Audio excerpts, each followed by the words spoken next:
A number of years ago, the Dalai Lama was here for a Mind Life conference, a gathering of scientists and researchers, teachers, and the like that were all. This is really when the beginning of affirming some of the benefits of meditation was really taking root. And at one point, he was interviewed by Network News because his latest book on happiness had come out, and the question they asked him was, well, what was the happiest moment of your life? And he thought for a little while, and he has a mischievous look he gives, and he said, I think now. And to me it was perfect, because really the gift of meditation is to be able to really be right here in the one place, the one moment, where we can truly experience happiness and love and creativity, where we can truly see the nature of reality. So the challenge is that most of the time we have this really deep conditioning to not be here, to be on our way somewhere else. It's often in the form of lost in thought. We're thinking that generally the most important moment of our life is either ahead or it's already happened, but it's rare that we think this moment really matters. This is it. Right here, this moment. So it's really an interesting inquiry. What is it that takes us away so regularly from presence? And if we begin to check through the day and saying, okay, what's going on here? We'll find that much of the time we're in a trance of thinking. We're kind of living in a virtual reality. We're not awake in our senses right here. And that in that virtual reality, there's an undercurrent of I want something or I'm fearing something. Okay, there's wants and fears. There's a sense something's missing, something's not quite right. And that drives the thinking. And if we really check closely, we'll find that right at the core of our thinking trance is some assumption that what's wrong is ourself, that we're not right, that something's wrong with me. I was talking with a good friend the other day who was having a hard time, and when we started really investigating, she said, it's this fear that around the corner I'm going to fail. And that goes hand in hand with the sense of something's wrong with me. Something's wrong with me and I'm going to fail. And I found over the years that this is pretty much the most pervasive form or expression of suffering that I encounter in myself and in those I've worked with. And it comes out as fear or shame. And it has the kind of bottom line of I'm fundamentally either flawed or unacceptable or just not enough or not okay as I am. But there's not a sense of being at home with how we are. And I remember I wrote Radical Acceptance as basically a kind of unpacking this. And when I was on a book tour for Radical Acceptance, one of the places I stopped in, it's a Buddhist university, Naropa, had a big poster. And the poster had a big picture of me, and the caption was, "Something is wrong with me."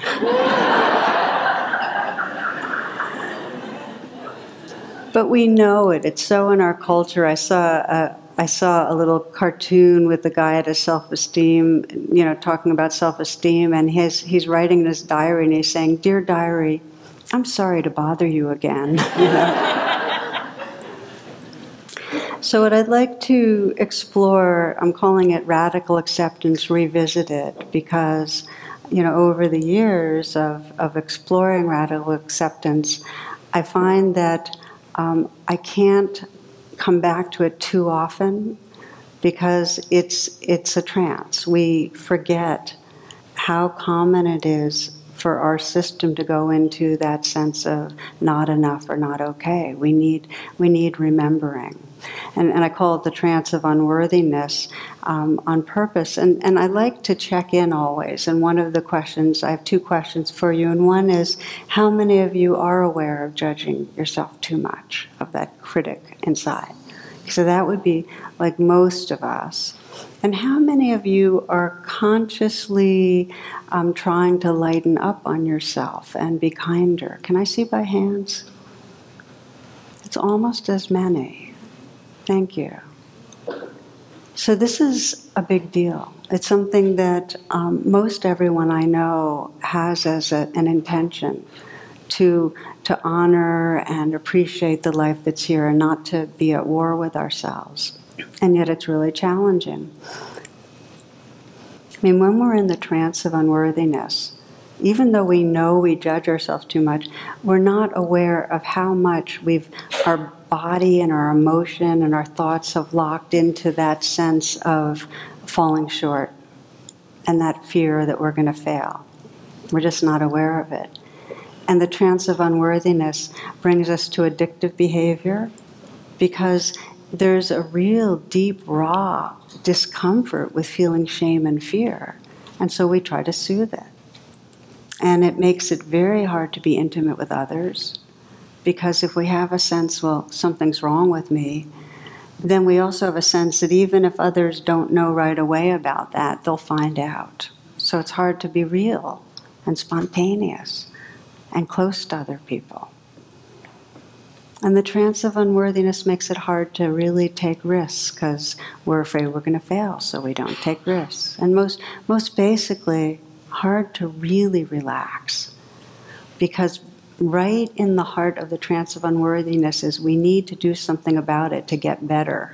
So not doing, resting, is not a really safe thing. So the Buddha's probably the kind of core teaching is that we suffer because we forget who we really are. We forget really the essence, the awareness, and the love that's here. And we become kind of caught in an identity that's less than who we are.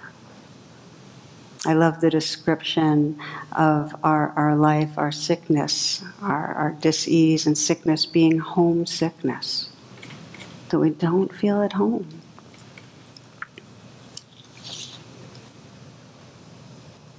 I remember when my son was in the Washington Waldorf School, one of the stories circulating was about a art class, and the students were sitting at tables in fours, and the teacher was circulating, looking at what the children were doing. And one little girl was really diligent. She was really industrious and really immersed in her work. And so the teacher stood behind her and finally asked, "Well, hon, what are you drawing?" And the little girl said, "I'm drawing God." And the teacher, well, no one knows what God looks like. And without skipping a beat, without even looking up, she said, "They will in a moment." So I think one of our big questions is, how do we leave home? And just to look at that, how do we come to this place where we believe in a not okay self and we're not at home in ourselves? And a hint is from the poet, now deceased, John O'Donohue, poet and philosopher and mystic. And he says, we're so busy managing our life so as to cover over this great mystery that we're involved in. We're so busy managing, controlling things, trying to avoid failure, trying to be the person we should be, staying busy, that we cover over the mystery, the beauty and the goodness of this life. And we don't see who we are, and we don't see others. So we can sense that on a very existential level, how that happens, that all beings come into incarnate and have some sense of a boundary that says in here, the stuff in here is organized and senses self, and out there is other. And when there's any sense of separation, the primal mood of the separate self is fear. So right away then we have that the organism has to control and manage to make sure it's not invaded or hurt or in some way destroyed, and has to try to grasp to try to get what it needs. So managing is like the first response to that feeling of separation. And then with humans, we do a lot of conceptualizing.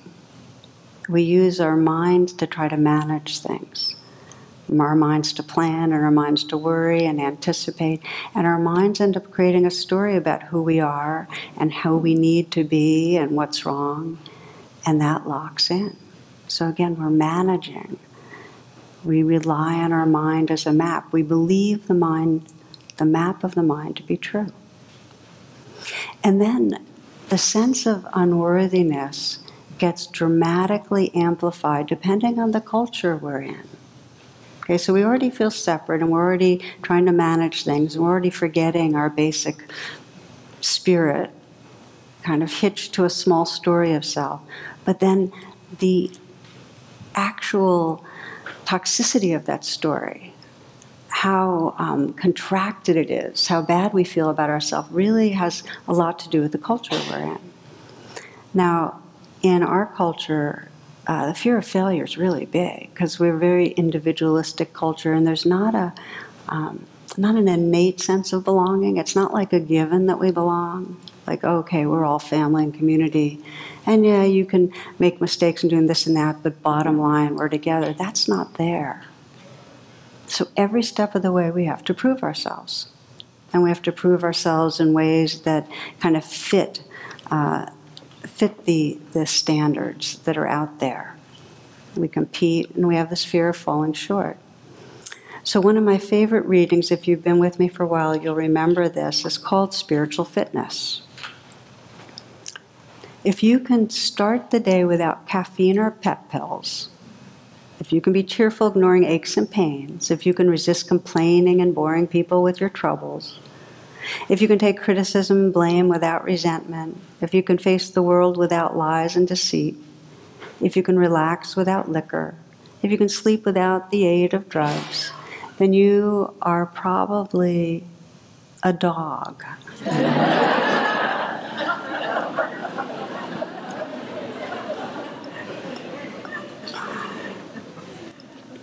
So we have these standards.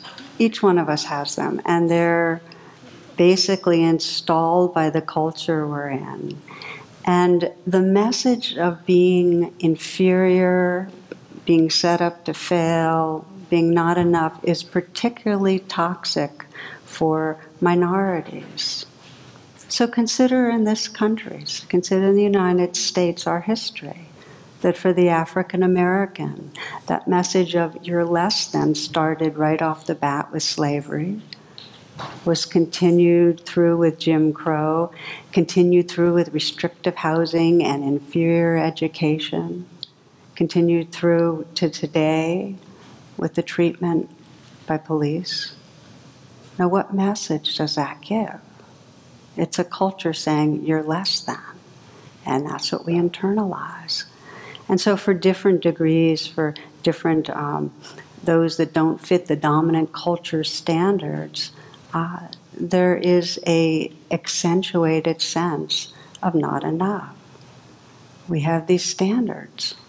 Do you fit them in terms of financial success, in terms of the way you look, your body shape, your physical capacity, your gender orientation, your sexual orientation? I mean, for many of us, it's yes, yes, well, no, yes, yes, no. And then where the no's are, deep suffering. So then it gets carried on, this sense of the messages that start having us feeling not enough through our families. And that's the domain of most psychotherapy. And that's where the messages are, here's how you need to be to feel our respect and love.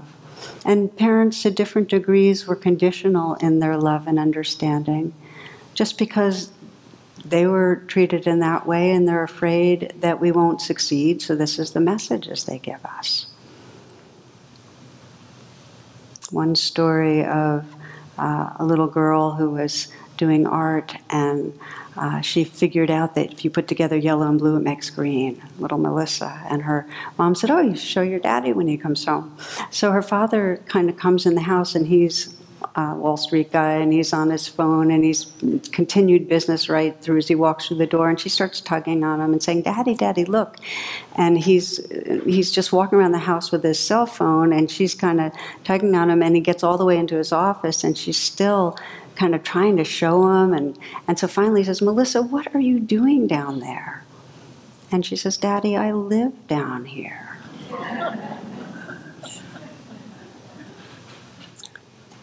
So this was an NPR story, and I heard it, and it really hit me that, sometimes it's not abuse. It's a different kind of a not seeing or a neglect. So we have these standards, each of us, and we go around with they're internalized, and we're always comparing against that standard. And to the degree there's a gap, that gap brings up that feeling of I'm not enough and I'm going to fail, and it's around the corner. So the core wound, of course, is severed belonging, that if I'm not enough and if I fail, I won't belong anymore. So then we have to, as we grow up, and I call this developing a spacesuit self, because that's harsh, and there's a feeling of there's a lot to lose for not belonging. So we have to develop ways to manage ourselves, remember managing, so that we can be the person that will be loved and respected. So we all take on strategies, our spacesuit strategies, to be loved and accepted. And we have different ones, but there are ways to compensate for that not enough feeling. And I won't spend a lot of time on them. I talk a lot about them, but you probably know yours. You probably know the ways you try to go about getting other people to pay attention, or to love you, or to respect you, and to get your own feeling of being good. I mean, for many of us, it's in some way striving and accomplishing and proving ourselves. For some, there's just a habitual busyness. Just to stay busy makes us feel more like at least we're on our way somewhere. Then there's the addictive behaviors to kind of numb out the feelings. And then for many, it's just looking good. It's like presenting a good self. One of the stories I like is of a young man who worked in a supermarket, and an older gentleman comes over and asks to buy half a head of lettuce, and the young man says, I don't think we do that, but I'll go check. So he goes to the back room, and he asks his manager, he says, yes, this jerk back there wants to buy a half a head of lettuce, and then he realizes the guy's just standing there right behind him, and he goes, and this fine gentleman has offered to buy the other half,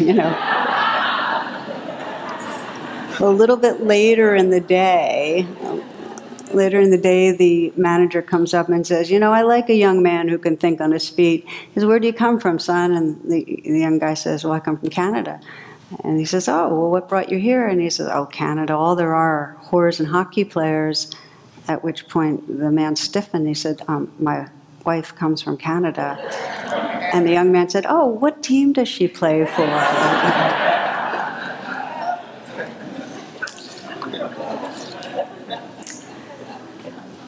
So our most basic management strategy is judgment. And we try to manage things by judging others. It's a way to feel better about ourselves and control others. And then, as we began this talk, we judge ourselves. And it's got a positive intention. We're trying to get ourselves to be the person that will be good enough so we'll get approved of and loved. And as we know, it doesn't work that way. Because the more we're judging ourselves and the more we're pushing ourselves and trying to get approval and straining and striving and numbing and whatever the strategies are, the further from home we are. The more we've covered over that mystery and that goodness and that heart. We're identified as a spacesuit self. And we forget who's here. One of the stories I've always loved took place in Asia, this huge statue of the Buddha. For many years, it survived through the centuries, actually. It was not a handsome statue. It was a kind of plaster clay statue. And but people loved it for its staying power. And then one year, this happened about 12 years ago, there was a really long dry period, and a crack appeared in the statue. And so the monks brought their little pen flashlights to look inside the crack, thought they might find out something about the infrastructure. And what happened was when they shined the light in, what shined out was a flash of gold. And every crack they looked into, they saw that same shining. So they dismantled the plaster clay, which turned out to be just a covering, and found it was the largest pure solid gold statue of the Buddha in all of Southeast Asia. And the monks believed that the statue had been covered with plaster and clay to protect it through difficult years, much in the same way that we put on that spacesuit to protect ourselves from injury and hurt. And that what's sad is that we forget the gold. And we start believing we're the covering. We believe we're the egoic, defensive, managing self. And we forget who's here. So really, you might think of kind of the essence of the spiritual path is a remembering, reconnecting with that, with the gold, and with that essential mystery of awareness. That's our essence, reconnecting.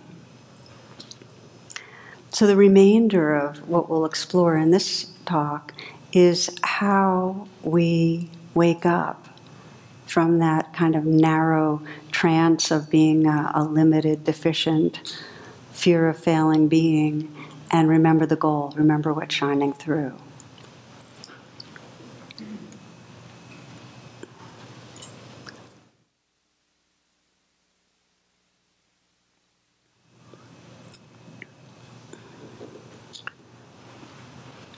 The practice of meditation, our coming into presence, is described as having two wings.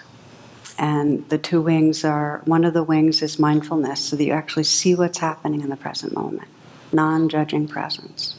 And the other wing you might think of as heartfulness, where whatever is seen is held with tenderness, with compassion. So it's seeing what's here and regarding it with tenderness. You can think of it as two questions. If you ask yourself, what is happening right now? It's like that attention that notices what's going on inside you right now. What is happening? And then the other wing is, and can I be with this? Can I regard this with kindness? So these are the two wings that we cultivate to be able to wake up out of that trance of unworthiness. To wake up out of the spacesuit self and sense that the gold that's shining through. These two wings. And I'll give you some examples. I'm going to give you two examples tonight of how we can directly take these two wings to what's going on inside us and loosen up so we begin to really come home to a much vaster, deeper sense of who we are. And the first story is this. Several years ago, I was at a class, one of these classes, and afterwards a man came to talk to me, and a friend had sent him a podcasted talk, and he wanted to see if mindfulness could help him. And he was an IT executive. So his problem was that he presented, that he said, I'm incredibly impatient and harsh and critical of everybody. And it's really hard because I get feedback from my employees and also from my wife and from my team. So can mindfulness help with that? So this is some years back, we met a couple of times. And so the basic thing I said is, when you get triggered, pause. And I invited him to go through a situation that recently where he had been triggered. And, when he was feeling all the judgment and the anger. And I said, the first step of waking up these two wings is you have to pause. And this is for all of us, that the sacred art of pausing is a lifesaver. I've had AA sponsors say that learning the sacred pause is worth 2 years of meetings. And it's not an either-or thing, but it's amazing. If you can just pause, you get more access to your intelligence and your heart. So I said pause, and then find out what's going on. You know, instead of doing anything, see if you can find out what's going on in those moments that you're feeling triggered, when you're feeling irritable and judgmental. And so when he paused, he said, okay, I'm believing that things are out of control, that they're going to go wrong, and I'm going to fail. It's like they're doing something, but it's going to cause me to fail. That was what he said. That's what he said. And then I said, and okay, and when that's going on, what's the feeling in your body? And he goes, well, it's anxiety. It's like this clenched fist in my chest. So I said, okay, let's just do the two wings now. So you name that. Okay, anxiety, anxiety. That's the wing of mindfulness, recognizing it and naming it. And then the wing of compassion, just say yes, make space for it. Let it be there. In other words, don't try to make it go away. Don't do anything. Just let it be. So that was his practice. That every time he got triggered, that he could remember, he was to pause. Okay, what's going on? Feeling it, naming it, and saying yes. And he did it over and over and over again. He'd feel that rising irritation. He'd pause. He'd breathe. He'd name it. He'd say yes, and then sometimes he would say something that was harsh and judgmental, and sometimes he wouldn't. But he had a little more space, and with time, more and more space, which is, by the way, a very realistic way this practice happens. It's not like right away you unfold the two wings and, you know, the trance dissolves and your crystal rainbows of light and, you know, compassionate and the beloved, you know, in form. It takes time, but it was happening. And some months later, he described an experience that he said was what made him commit to practice ongoingly. And he had a meeting with a project manager, and the project manager admitted that the team was behind schedule on a major project, one that was really, really important to this guy. And that the project manager also admitted that he had personally let some things fall through the cracks.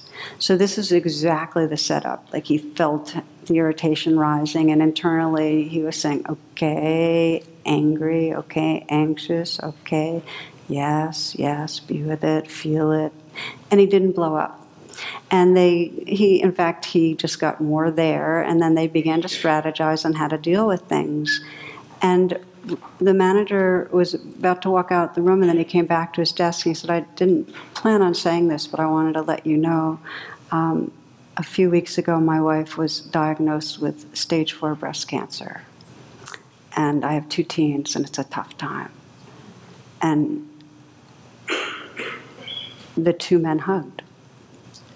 And he left the room, the project manager left the room, and the guy I was working with said that he had tears, and it was for this man, but also that he might have missed that moment. Do you know what I mean? If he had gone through his normal chain reaction, but learning to pause and bring these 2 wings to life gave him a moment of human contact that was precious.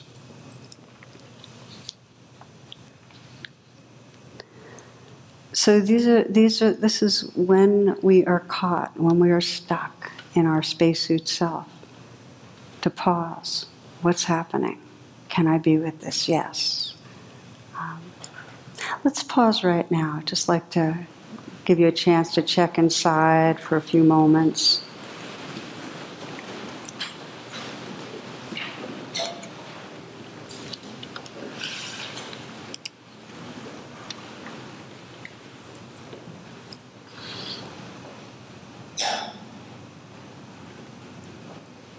Take a bit of time just to settle, to connect with your senses, to feel your breath.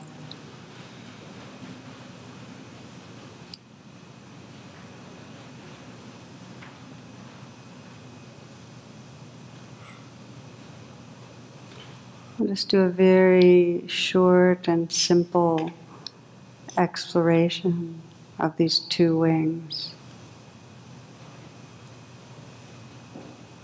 I'd like to invite you to come up with a current situation in your life that brings up difficult emotions. Not something that is traumatic, but something that brings up anxiety or anger, hurt, where you react in a way perhaps that you wish you wouldn't.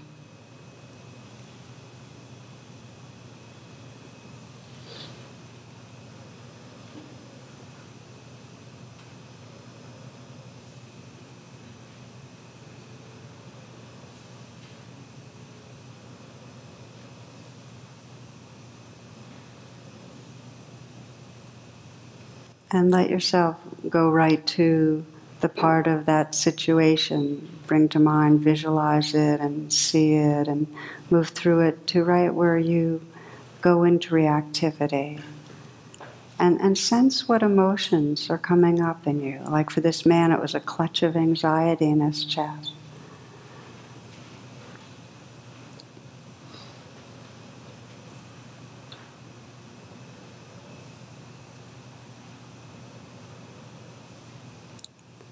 And take some moments to sense when you typically react, when you start to manage things by either lashing out or turning on yourself, withdrawing, whatever you do, just sense how that feels. And you might even mentally use the word no. Managing is a way of saying no to what's happening right now. No, I don't like this. No, I want you to be different. I want to be different. Just notice what happens when you're saying no, when you're trying to manage things, trying to take control, resisting.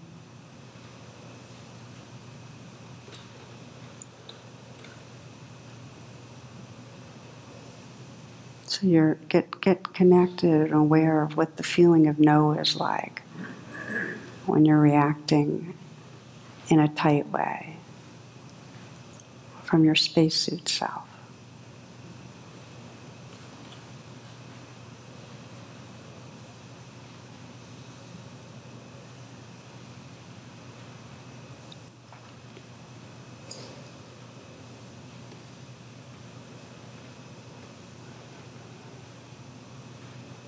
Sense how it is in your body, your heart.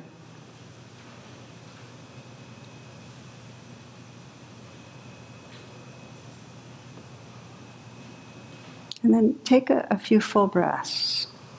We call this a state interrupter. Just kind of breathe and feel your body right here fully. But let the same situation be in your awareness. In fact, again, let yourself remember the triggering, what gets you going, and what the worst part about this is. See if you can feel in your body where it lives.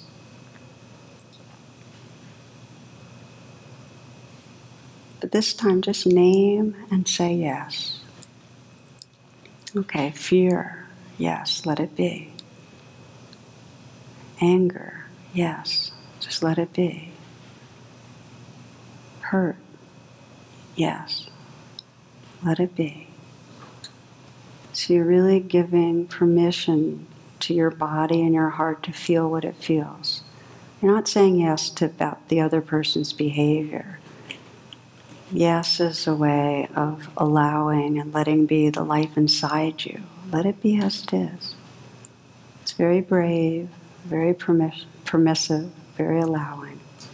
Yes.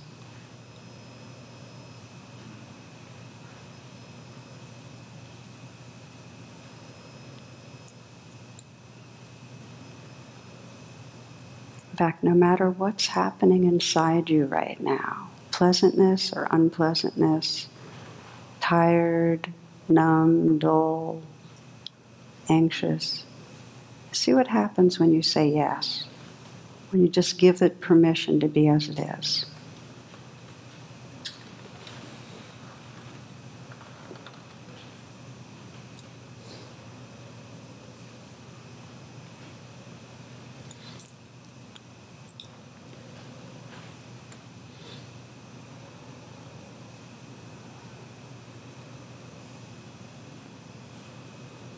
And you might sense in the days and weeks to come when this situation arises that it's possible for you to pause and awaken the two wings. That you can pause and really ask what's happening and name your experience inside you. And you can say yes to the experience and give it more space. And notice perhaps there's more openness, more flexibility, that you're more at home in yourself when you haven't managed and gone into the old behavior.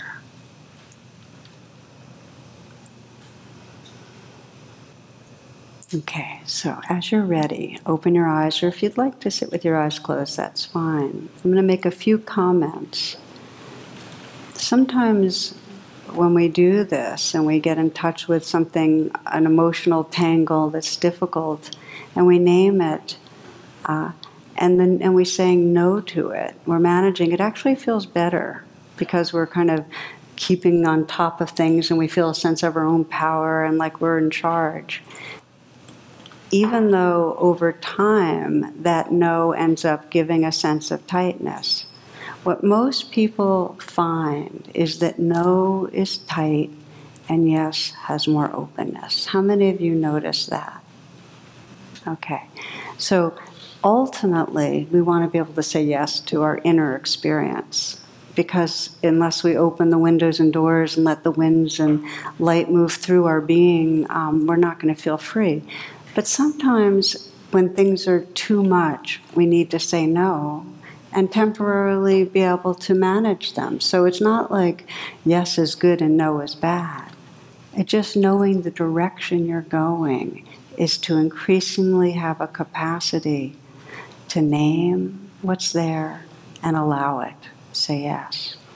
And again, I want to say that often people do this practice and say, am I supposed to be saying yes to that person who's abusing me? No. You can say yes to your inner anguish, hurt, anger, fear, and do anything you need to create the boundaries you have to do. But this is for the freedom of your own heart and the healing of your own heart, that you learn to recognize and allow your inner life. Now, a big challenge for saying yes is when we feel like we're bad. If we feel like I'm a flawed person, I can't say yes to that. I can't say yes to this shameful feeling. It's too much.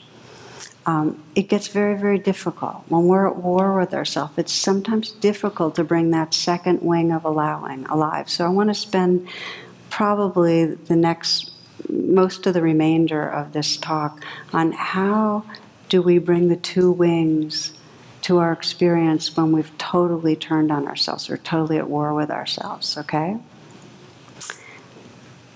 Now, I remember one yoga teacher who used to say, put your right arm over your left and hug yourself. And then she said, now put your left arm over your right and hug your evil twin.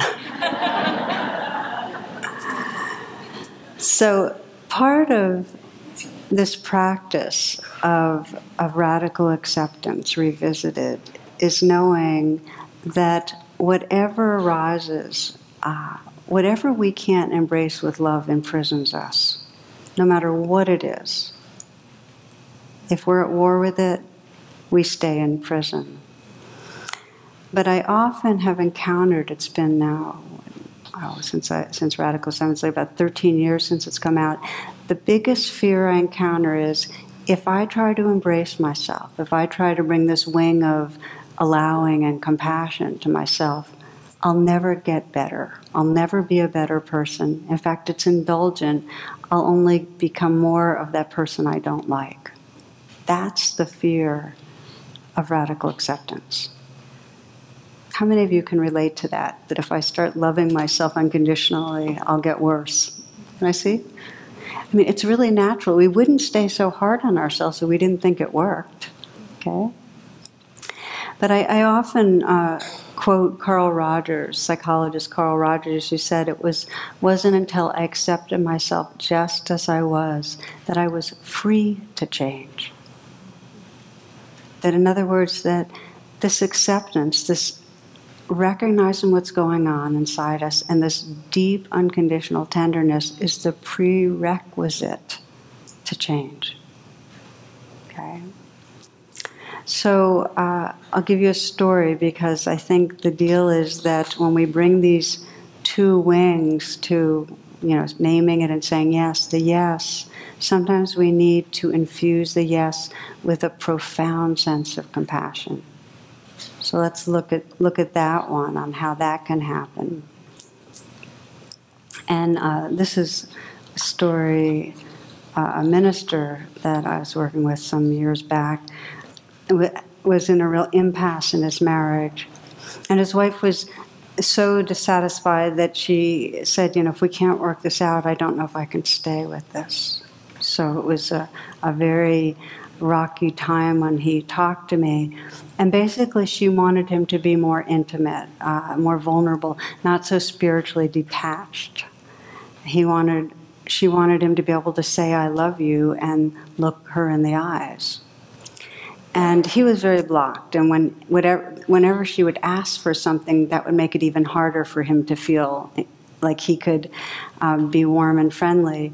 And so he was very defended, but he knew she was right, that he was not able to be intimate. And so when we started working together and we sensed, okay, feel the defendedness and the block, underneath it was a huge sense of deficiency as a human being, and a very harsh critic. And he felt like an imposter. And I found that many, many high-achieving, very successful people feel like imposters, feel like they can look really, really good and achieve everything in the world, and still deep down there's a sense of, I can't believe people are taken in by this, So he felt a sense of his own hypocrisy, because he preached about love, and he preached about human love and spiritual love, but he didn't feel like he embodied it. He felt like he had been ambitious in his process in the ministry, and he was very controlling, and he felt his ego got in the way a lot, and that he could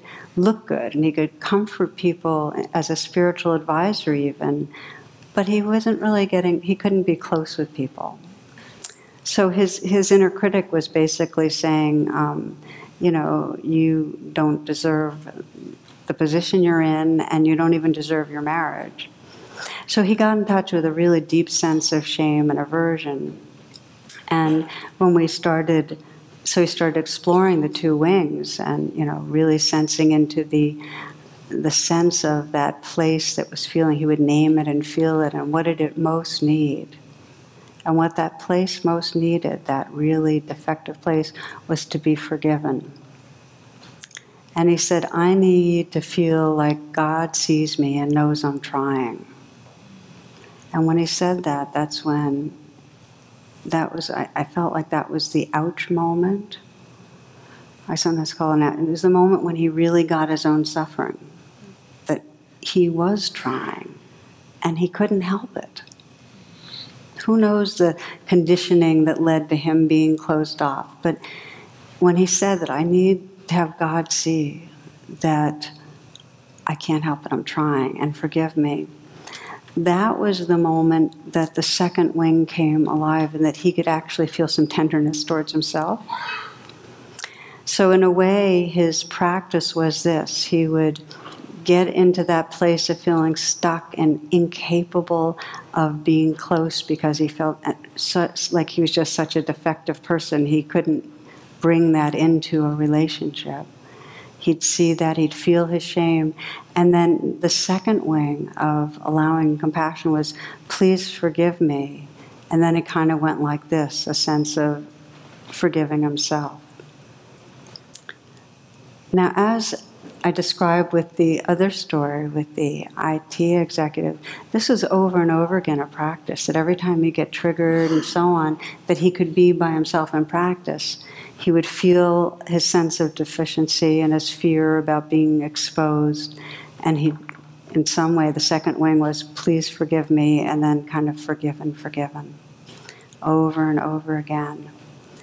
And it took him a number of months, but he shared that his wife, he said with his wife, for the first time in 26 years, he said, we're feeling each other's hearts. So again, I'm sharing this because this is a shift in identity. He went from being caught, and this is the spacesuit self, and the deficient self, and the critical judge self, to a place of just simple tenderness, of offering himself forgiveness and just feeling that tenderness of vulnerability. And this is the shift in identity that each one of us experiences every time we even get a taste of these two wings. If you stop and pause and just name what's going on and say yes, there's a little shift in identity. There's a little shift from the self that's stuck to that witnessing. Do you understand? Just to name it and say yes, you move from being inside the story of the defective self to that awareness that's noticing and kind, even a little bit. This is a poem by Pesha Joyce Gertler. Finally, on my way to yes, I bump into all the places where I said no to my life, all the untended wounds, those coded messages that sent me down the wrong street again and again. And I lift them one by one close to my heart, and I say, holy, holy. I lift them one by one close to my heart, and I say, holy, holy.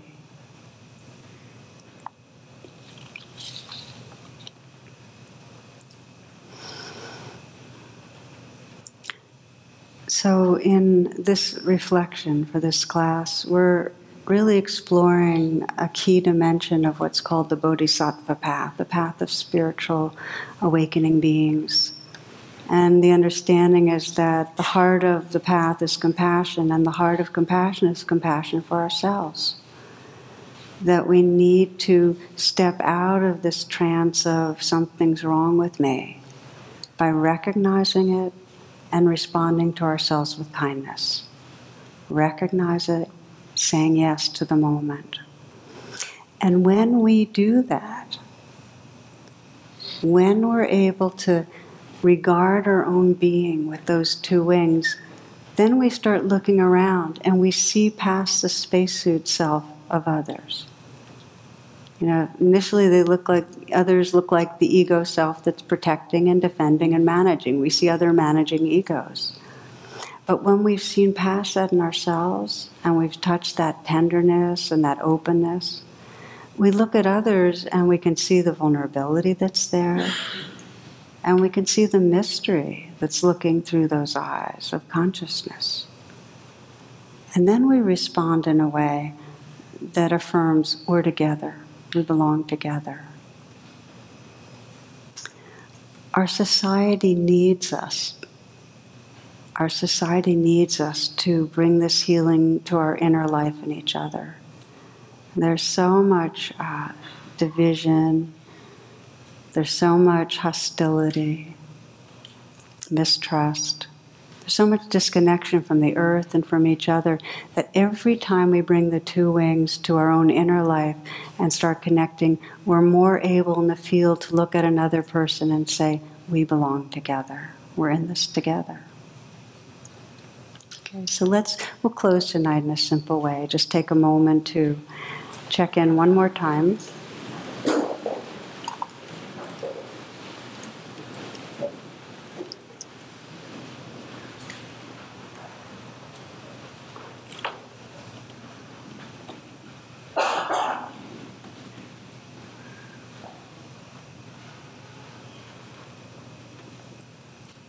And just to feel that inquiry, feel into the inquiry, is there anything right this moment between me and feeling at home in myself, at home in who I am? And just sense if there's any way that you're making yourself wrong, any way that you're at war with yourself that you're aware of right in this moment.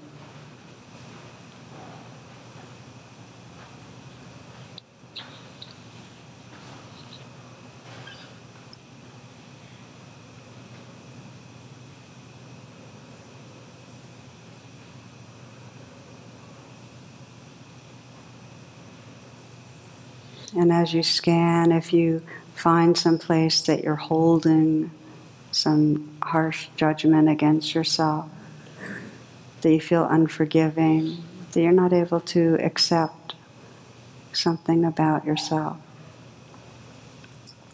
take some moments to just to note that with this wing of recognition. Okay, or judging, feeling deficient, ashamed.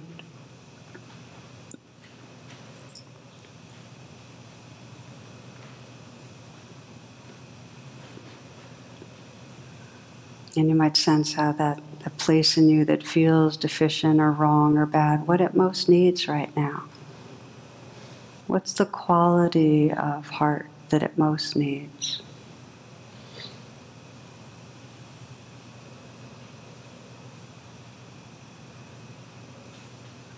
I invite you to bring your hand to your heart if you feel open to that and just communicate inward. It could be simply the word yes. It's okay, you're here.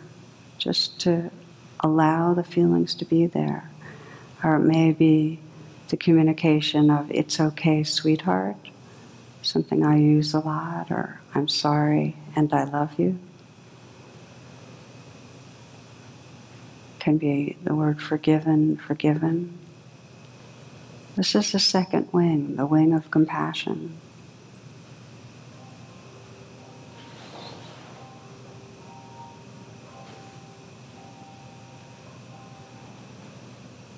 Finally, on my way to yes, I bump into all the places where I said no to my life, all the untended wounds, and I lift them one by one close to my heart, and I say, holy, holy.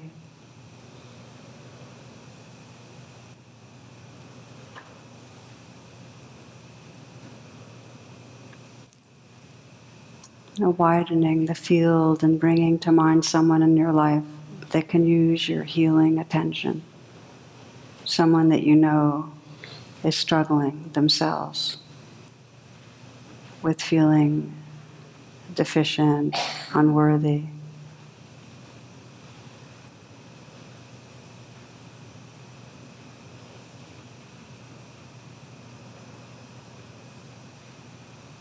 And sense that you could feel that person living in your heart. Just recognizing the suffering and the vulnerability of feeling not okay.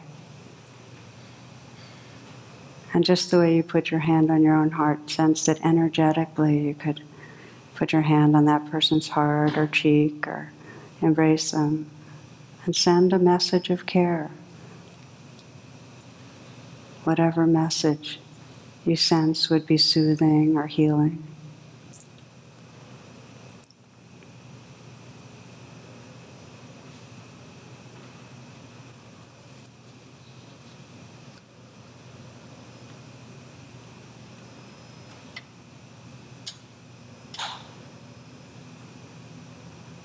And sensing the heart space that's here that can hold all beings. This heart space of wakefulness and tenderness. May all beings everywhere recognize their deepest essence as loving presence. May all beings trust this essence and live from it. May all beings everywhere touch great and natural peace. May there be peace on earth. May there be peace on earth. May there be peace everywhere. May all beings awaken and be free. Namaste and thank you.